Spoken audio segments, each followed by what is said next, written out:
नहीं, हम सिर्फ ये जानते हैं कि ग्रेविटी क्या नहीं है। जैसे ग्रेविटी कोई फोर्स तो नहीं। इससे तो और कंफ्यूजन बढ़ गई। आखिर है क्या ये यूनिवर्स, काम कैसे करता है, क्या चल रहा है ये सब? यही तो सारा खेल है यार। हम जितना इस यूनिवर्स को समझते हैं, ये उतना ही कम समझ में आता है। म्यूजिक। अब हमें स्कूल में क्या पढ़ाया जाता है कि हर ऑब्जेक्ट किसी दूसरे ऑब्जेक्ट पे एक अट्रैक्टिव फोर्स लगाता है। हाँ, यही तो न्यूटन का सिद्धांत कहता है। तो अगर इस लॉ के हिसाब से चले तो एक बात बता, किसी एक ऑब्जेक्ट को पता कैसे चलता है कि उसे किसी दूसरे ऑब्जेक्ट पे ये सो कॉल्ड फोर्स लगाना है? मतलब ये कि वो आखिर क्या चीज है जो इन दो ऑब्जेक्ट के बीच में इस ग्रेविटेशनल फोर्स की इंफॉर्मेशन को कैरी कर रहा है? या देख, एक ऑब्जेक्ट दूसरे ऑब्जेक्ट पर फोर्स लगाता है। मगर क्यों लगाता है?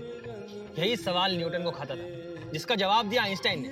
इसको ऐसे समझते हैं कि मान ले कि ये सन है और ये अर्थ, तो इन दोनों के बीच में क्या है? स्पेस है, और क्या है। यही आइंस्टाइन ने सोचा कि दो ऑब्जेक्ट के बीच में है स्पेस, तो स्पेस को ही इस ग्रेविटेशनल फोर्स की इंफॉर्मेशन कैरी करनी चाहिए। और इसी थॉट एक्सपेरिमेंट के साथ उसने डेवलप कर दी जनरल थ्योरी ऑफ रिलेटिविटी, जिसने आगे चल के दुनिया को यह साबित किया कि ग्रेविटी कोई फोर्स ही नहीं है, बल्कि ये इफेक्ट पैदा होता है स्पेस टाइम कर्वेचर के मुड़ने से। बिल्कुल सही।